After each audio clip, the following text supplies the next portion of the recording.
de que quem quer a prosperidade não pode ficar esperando do Estado. Quem faz a prosperidade, quem faz a tua vida é você. Tá?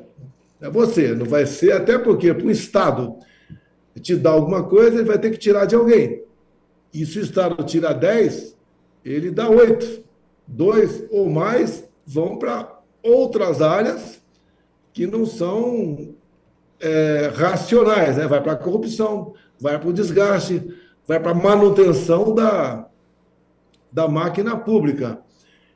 E com o Trump voltando, o que ficou na memória do povo lá, a política do Trump, por exemplo, foi a redução da carga tributária. Ele fez isso. E eu acompanho muito os 2 anos finais dele, porque eu era presidente aqui no Brasil.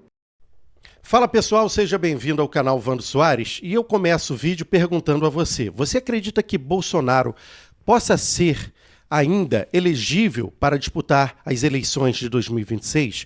Ou você acha que ele não vai conseguir reverter esta situação na justiça? Deixa aqui seu comentário e caso você não acredite, qual seria o nome ideal para disputar representando a direita no Brasil as eleições presidenciais em 2026? Seu comentário é muito importante, mas a gente começa esse vídeo falando sobre o próprio Bolsonaro, que deu entrevista à Folha de São Paulo afirmando que o que acontece nos Estados Unidos acontece no Brasil. Ele referindo-se exatamente a esse momento político, que a economia americana vinha sofrendo muito, e aí viu como alternativa retornar um governo que deixou realmente a economia americana naquele período que Donald Trump teve, né, comandando os Estados Unidos lá atrás, muito bem.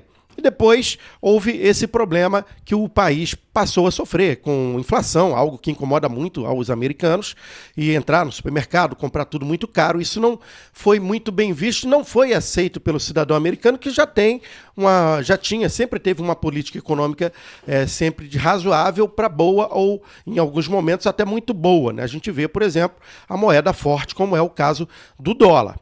Nesse sentido, a gente, olhando para o cenário brasileiro, Bolsonaro acredita que o que acontece lá, acontece aqui. Como o cenário econômico do Brasil ele é terrível neste primeiro momento, Bolsonaro também acredita que 2026, se a economia brasileira não estiver desacelerando essa questão da inflação que está subindo muito, tendo que exigir, né, do Banco Central tomar algumas medidas, algo que a gente vai falar a partir de agora, possa ser um fator que vai ajudar ainda mais a direita e ao povo brasileiro observar que Lula não fez bem para o Brasil, o seu retorno, e muito pelo contrário. As políticas adotadas economicamente são péssimas e isto faz com que o brasileiro pague mais alto no valor do feijão, do arroz, da carne, enfim, da sua cesta básica. Fora dizer, o aumento exacerbado, né, que a gente teve não só nos alimentos, mas também na conta de luz,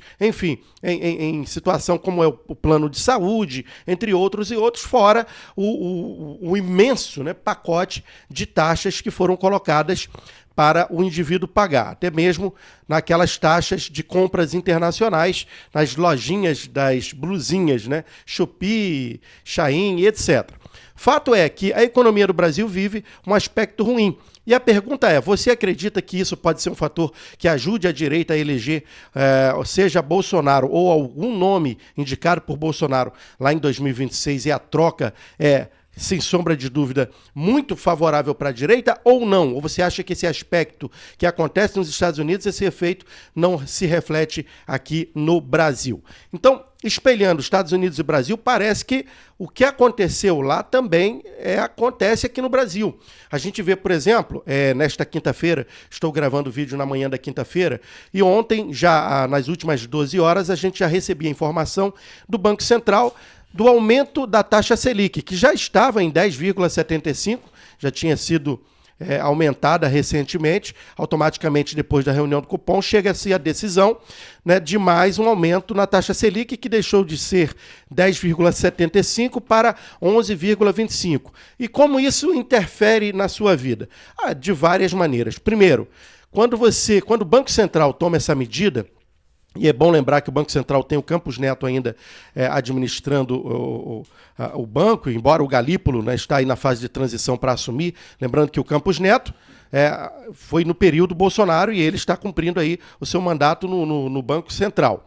E agora o Galípolo, que é uma indicação do Lula. Vamos aguardar como que vai se comportar a economia e quais serão as medidas tomadas pelo próprio Galípolo para o ano que vem. Existem umas incógnitas neste primeiro momento. Fato é que o aumento da taxa Selic reflete diretamente no seu bolso, porque desacelera, é uma tentativa do Banco Central controlar a inflação, então ela desacelera o aquecimento do mercado, exatamente no final de ano, né? A gente está aí faltando 2 meses para terminar o ano de 2024, e essa desaceleração comercial é ruim para o comércio, porque isso pode gerar aí, por exemplo, desemprego, né? Pode aumentar demais alguns itens, e principalmente os itens de consumo básico, né, da cesta básica. Isso é muito negativo. A gente tem vários aspectos que são terríveis para que a gente faça uma comparação. Por exemplo, o encarecimento do crédito.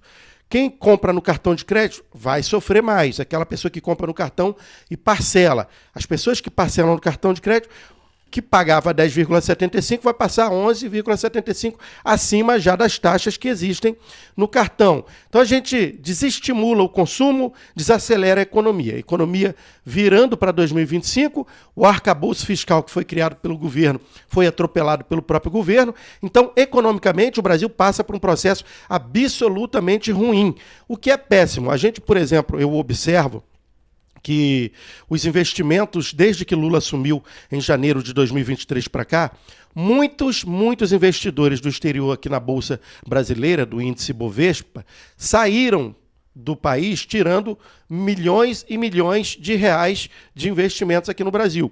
O que é ruim para a Bolsa, que ficou variando, tanto que nesta última semana tivemos uma queda no Ibovespa de 2%. Tivemos uma pequena, nos últimos 30 dias, aí, uma subida interessante, depois de uma queda, uma variável. Wando, mas é renda variável. Sim, mas nunca se oscilou de maneira tão pesada. A gente vê, por exemplo, alguns ativos da Bolsa caindo 6%, 7%. Os fundos imobiliários são aqueles, inclusive, que mais sofrem, né, neste primeiro momento. Muita gente vai falar, mas aí o investidor que é inteligente vai investir agora, vai comprar fundo imobiliário barato, que é para lá na frente ter uma rentabilidade maior. Mas isso fortalece a renda fixa, né? Muita gente que tinha investimento na renda da Bolsa, na variável, mudando para renda fixa. Mas fica a pergunta, será que investir na compra, por exemplo, de ETFs americanos ou investir diretamente no índice ISP 500 da Bolsa de Valores americana ou até mesmo no VP, que é um ETF internacional, não seria mais interessante, já que se calcularmos nos últimos 5, 6 anos, a ISP 500, o índice geralmente foi muito superior a 20, quase 30% de valorização? Pois é, fica a pergunta, mas a decisão vai ficar na mão do investidor. De todas as formas, olhando num cenário geral, o Brasil precisa de um choque de ordem. E não é o que acontece. Enquanto Lula e Haddad não tiverem uma economia, não tiverem um controle sobre a economia de gastos, né, o que faz o Brasil dever muito mais, a cada R$1, o Brasil deve 87 centavos. É muito absurdo isso. Então, a dívida internacional aumentou em função das tomadas de decisões erradas deste governo. E para piorar, temos mais 2 anos pela frente. Eu pergunto a você, o que você está achando economicamente do governo hoje, com a desvalorização do real e o aumento da inflação? E o que você espera para 2026 e o que você pode automaticamente contribuir para tirar esse governo do poder? Votando em quem? No Bolsonaro ou candidatos de outras do Centrão? Deixa aqui seu comentário é muito importante para o canal. Pessoal, por enquanto é só, a gente segue acompanhando o que acontece no Brasil, logo mais temos mais vídeo. Wando Soares, do Rio de Janeiro.